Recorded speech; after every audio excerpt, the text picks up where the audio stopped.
Raccoon hyphen hyphen hyphen hyphen Formers. What does that spell? Raccoon-Formers, yeah! Raccoon-Formers, the YouTube channel for all of your Transformer needs. Hello everyone, Raccoon-Formers here, and welcome to part 1 of my Studio Series 86 ranking video for Wave 2 of the Studio Series 86 line. Wave 1 was truly phenomenal, and it was a perfect introduction to this subline from the all-time best Transformers toy line ever, Transformers Studio Series. It consisted of Jazz, Cup, Blur, Hot Rod, Scourge, and the mighty Grimlock. 6 phenomenal characters. And the second wave consists of Slug, Gnaw, and Wreck-Gar. And those figures are who I'll be ranking in today's video. And just like the two-parted ranking video for Wave 1 of the Studio Series 86 line, in Part 1, I'll rank those 3 figures toy-wise and how well they are as toys.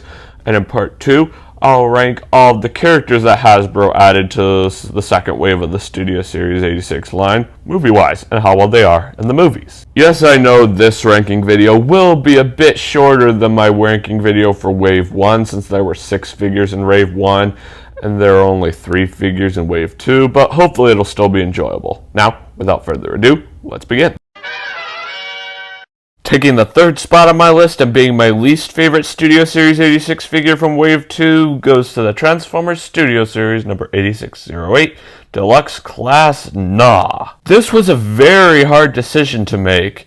I loved each and every one of the figures to enter the 86 line in Wave 2, so it was extremely difficult to decide which one was my least favorite, but I eventually decided on Gnaw. The reason why is because Gnaw is just the least detailed figure out of the 3 figures from Wave 2. And when Gnaw is packaged up, the top part of the Sharkticon jaw is detached, and it is not easy to get it back on. I don't really feel like it's all that necessary to do so, but they did.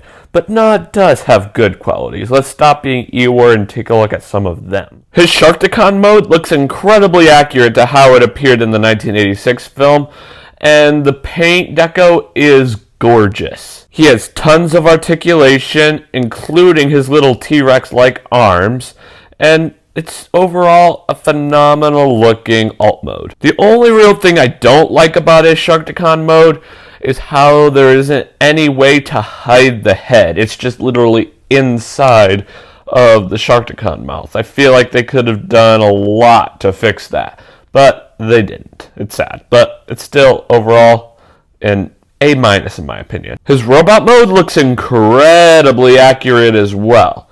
And I love how Hasbro gave Gnaw his signature robot mode look with the head inside of the jaw. That's the reason why the head is visible inside of the jaw when he's in Sharkticon mode. It just would have been nice if they put in a secret flap to hide the head. But it's really cool how his robot mode has its signature look. Otherwise it wouldn't be accurate, and that wouldn't be good. So like I said, it's an A- in my opinion. It's a good figure, but not the best.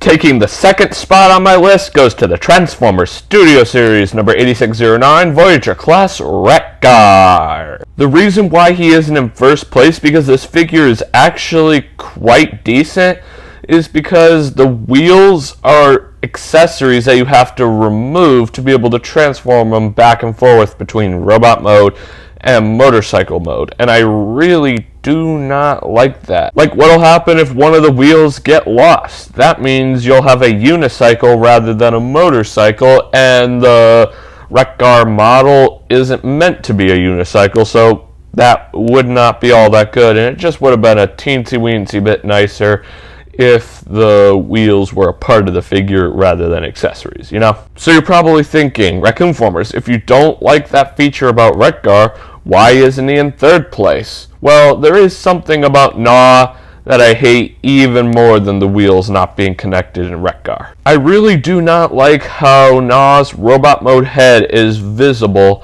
on the inside of his Sharkticon mouth. I just feel like they could have easily avoided that, and that's the reason why Gnaw is in third place rather than Wreck-Gar, because They're both phenomenal figures, and like I said at the beginning of the video, deciding how to rank these figures was really difficult. But let's take a look at some of the good qualities of Wreck-Gar. His motorcycle mode is phenomenal looking. It looks just like how it did in G1. And if you get two versions of Wreck-Gar, or if you get the newly released Studio Series Junk Heap, which is another Junkian in the movie, you can actually have a Junkian riding another Junkian like the Junkians did in the movie scene that they were in, which is really cool in my opinion. That's another reason why Wreck-Gar is in second place instead of third, just if you wanted to know. And his robot mode is extremely phenomenal looking as well. His head sculpt looks just like how it did in G1, and overall,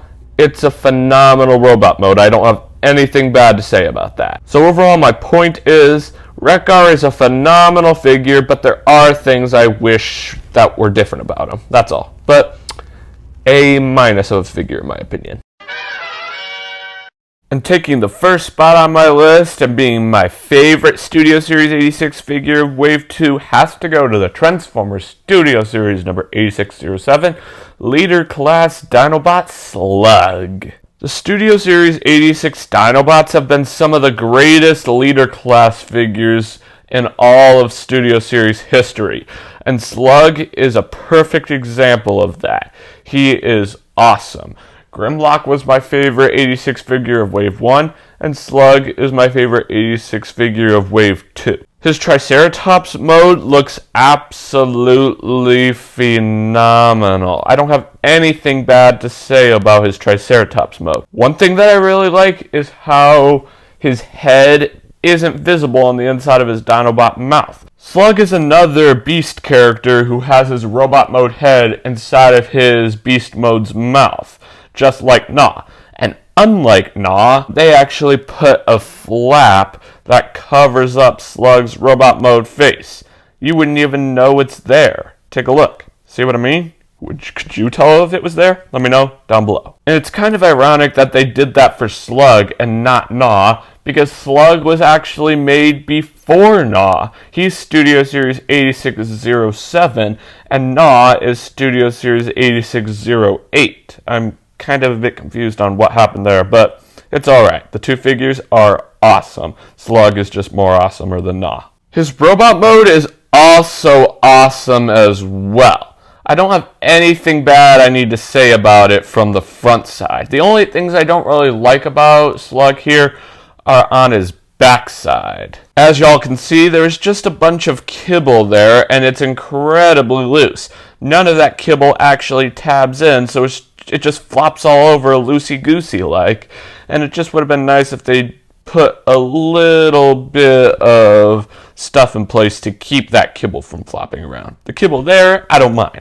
I just hate how it's so loosey-goosey. And the tail, it's on a very weak joint, and it has a tendency to pop off. And it is harder than you think to get the tail to get back on. And it's nerve-wracking as well, because it feels like something is going to break when you're trying to tab it back on. But other than that, Slug is definitely an A+ of a figure. Definitely, without a doubt, my favorite 86 figure of Wave 2. Without a doubt. He blows all the other figures clear out of the water. Well, ladies and gentlemen, that's how I decided to rank the 3 figures that were added to the Studio Series 86 line in Wave 2. Let me know in the comment section below how you'd rank those figures. Well, friends, this pretty much wraps up this ranking video. Thanks for tuning in. Remember to click that big red subscribe button and hit that notification bell so you never miss out on a future video. I'm not sure exactly when yet, but whenever I have time, I'll work on a part 2 to this video where I rank Slug, Gnaw, and Wreck-Gar movie-wise and how well they are in the 1986 film.